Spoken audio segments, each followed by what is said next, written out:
हमारे चैनल रोशनी की बात में आपका स्वागत है। आज का प्रेरक प्रसंग है जन्मों का कर्ज। एक सेठ जी बहुत ही दयालु थे। धर्म कर्म में यकीन करते थे। उनके पास जो भी व्यक्ति उधार मांगने आता वे उसे मना नहीं करते थे। सेठ जी मुनीम को बुलाते और जो उधार मांगने वाला व्यक्ति होता उससे पूछते कि भाई तुम उधार कब लौटाओगे, इस जन्म में या फिर अगले जन्म में। जो लोग ईमानदार होते वो कहते सेठ जी हम तो इसी जन्म में आपका कर्ज चुकता कर देंगे। और कुछ लोग जो ज्यादा चालाक व बेईमान होते वे कहते सेठ जी हम आपका कर्ज अगले जन्म में उतारेंगे। और अपनी चालाकी पर वे मन ही मन खुश होते कि क्या मूर्ख सेठ है, अगले जन्म में उधार वापसी की उम्मीद लगाए बैठा है। ऐसे लोग मुनीम से पहले ही कह देते कि वो अपना कर्ज अगले जन्म में लौटाएंगे और मुनीम भी कभी किसी से कुछ पूछता नहीं था। जो जैसा कह देता मुनीम वैसा ही बही में लिख लेता। एक दिन एक चोर भी सेठ जी के पास उधार मांगने पहुंचा। उसे भी मालूम था कि सेठ अगले जन्म तक के लिए रकम उधार दे देता है। हालांकि उसका मकसद उधार लेने से अधिक सेठ की तिजोरी को देखना था। चोर ने सेठ से कुछ रुपये उधार मांगे। सेठ ने मुनीम को बुलाकर उधार देने को कहा।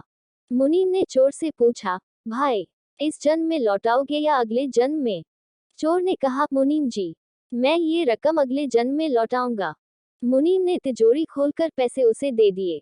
चोर ने भी तिजोरी देख ली और तय कर लिया कि इस मूर्ख सेठ की तिजोरी आज रात में उड़ा दूंगा। रात में ही सेठ के घर पहुंच गया और वहीं भैंसों के तबेले में छिपकर सेठ के सोने का इंतजार करने लगा। अचानक चोर ने सुना कि भैंसें आपस में बातें कर रही हैं। वह चोर भैंसों की भाषा ठीक से समझ पा रहा था। एक भैंस ने दूसरी से पूछा तुम तो आज ही आई हो ना बहन। उस भैंस ने जवाब दिया हाँ आज ही सेठ के तबेले में आई हूँ। सेठ जी का पिछले जन्म का कर्ज उतारना है। और तुम कब से यहाँ हो। उस भैंस ने पलट कर पूछा। तो पहले वाली भैंस ने बताया मुझे तो 3 साल हो गए हैं बहन।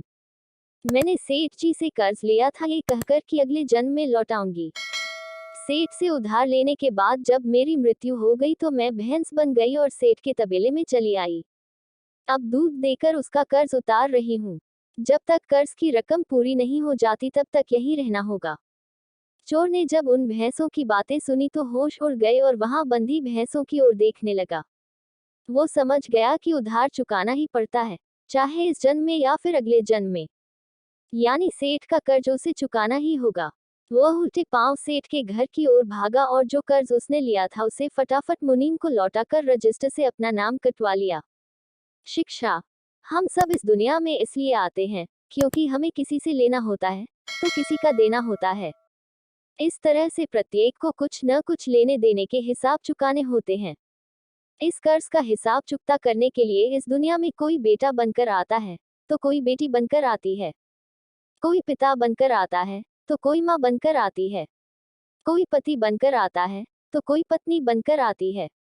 कोई प्रेमी बनकर आता है तो कोई प्रेमिका बनकर आती है। कोई मित्र बनकर आता है तो कोई शत्रु बनकर आता है। कोई पंगोसी बनकर आता है तो कोई रिश्तेदार बनकर आता है। चाहे दुख हो या सुख हिसाब तो सबको देना ही पड़ता है। यही प्रकृति का नियम है। सदैव प्रसन्न रहिए। जो प्राप्त है पर्याप्त है। आशा करती हूँ कि यह प्रेरक प्रसंग आपको अच्छा लगा होगा। इसे लाइक करें और कमेंट लिखकर हमें अपने विचार भी जरूर बताएं। अगर आप हमारे चैनल पर नए हैं तो इसे सब्सक्राइब करें। इस कहानी को अपने दोस्तों को शेयर करें ताकि वो भी इसका लाभ उठा सकें। धन्यवाद।